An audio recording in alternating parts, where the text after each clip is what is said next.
All right, let's jump right into it. We're starting with what might be the most critical and honestly the most dangerous law of power. It's a rule that's just as real today in the office as it was hundreds of years ago in royal courts.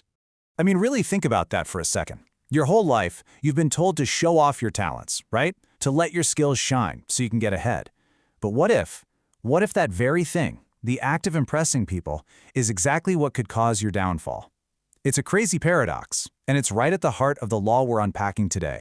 So to really get this, we've got to go back in time, way back to 17th century France, to meet a guy named Nicolas Fouquet. His story, wow. It's just this incredibly powerful and frankly kind of terrifying cautionary tale about the dangers of shining just a little too brightly. Now, check out how fast this all went down. It's 1661, Fouquet is on top of the world. He's the finance minister, he's expecting a huge promotion. So to celebrate and to honor his king, he throws the most magnificent party anyone had ever seen. The very next day, he's arrested. Just like that, his life is over, and he ends up spending the last 2 decades of it completely alone in a prison. How on earth did it all go so wrong so fast? And this is where it gets really fascinating, this massive, catastrophic gap between what Fouquet thought he was doing and how the king actually saw it. Fouquet believed he was showing off his value, proving he was the perfect man for the job. But King Louis XIV, he saw something totally different. He saw a guy who was more popular, had better taste, and was way richer than he was. He didn't see loyalty, he saw a threat. So, at the end of the day, what did this all boil down to? One word: insecurity. The party didn't make the king feel good. It wounded his pride, his vanity. And of course, King Louis couldn't just admit that his finance minister made him feel small. So he found an excuse, claimed Fouquet stole from the treasury, and got rid of him forever. Fouquet didn't commit a crime of treason, he committed a crime of perception. And that right there, that brings us to the law itself. You see, it's not about being bad at your job. It's about being strategic with your talent. Your number one goal is to make your bosses feel secure, smart, and important. The moment your skills make them feel insecure, you become a problem. And it doesn't matter how good you are. And this quote from the book just nails it. It's not about dimming your own light. Not at all. It's about using your light to make them shine brighter. Real power doesn't come from proving you're the smartest one in the room. It comes from making the person in charge feel like they are. Okay, so that's the what not to do manual, courtesy of poor Fouquet. Now let's flip the script and look at someone who absolutely mastered this law. We're going from a French court to the stars with the brilliant Italian astronomer Galileo Galilei. So, Galileo, the famous astronomer, he had a problem we can all kind of relate to. The guy was a certified genius, but he was constantly broke. He completely depended on rich rulers to fund his work, which meant his life was just this constant hustle, always trying to prove he was worth the money. He knew he needed something more stable, and he figured out that just making discoveries wasn't enough. It was all about the presentation. And what he did next was just a strategic masterpiece. So he discovers the 4 moons of Jupiter. Cool, right? But he doesn't just run out and yell, "Science!" No.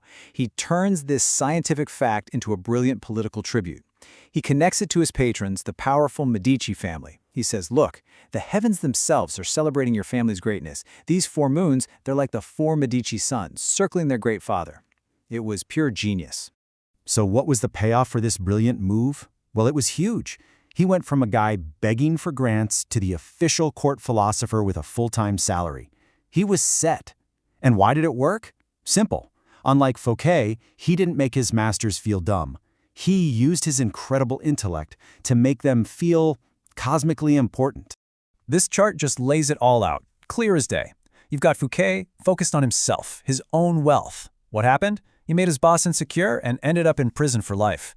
Then you have Galileo, focused on his master's glory. The result? He made them shine, and he got a lifetime gig. 2 brilliant guys, 2 powerful bosses, but 2 totally different approaches that led to wildly different outcomes.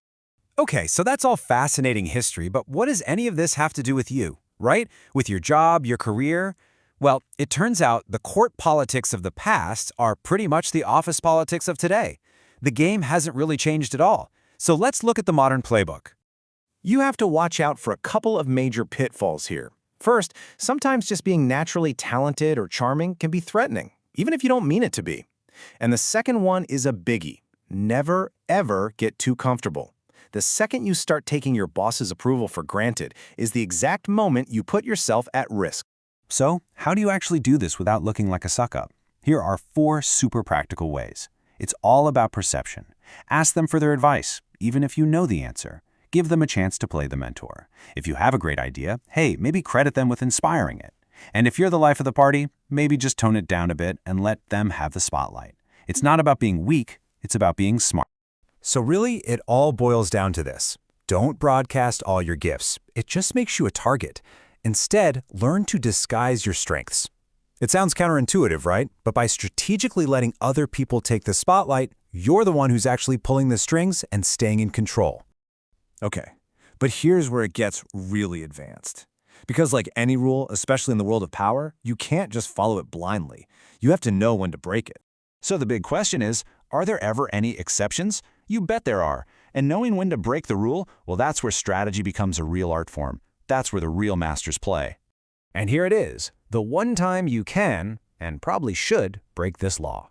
If your superior is a falling star, if their power is fading, if they're on their way out, then you have nothing to fear. In that very specific case, tying your reputation to theirs is a huge mistake. Outshining them isn't just an option, it might be necessary for your own survival. But you have to be so careful here. You got to read the room perfectly. If your boss is still in a solid position, you wait. You be patient. Power never lasts forever. But if they're really weak, truly faltering, that's your moment to discreetly step up and show that you're more competent. It's a high-risk, high-reward move that needs perfect timing. At the end of the day, it really all comes back to this one powerful image. Your boss, your master, is the sun. Your job isn't to be a second sun that blocks them out. Your job is to be the vast, dark sky that makes their light seem even brighter. So I want to leave you with this one last thought. Take a look at your own career, your own path. Are you a rising star that helps your boss shine brighter?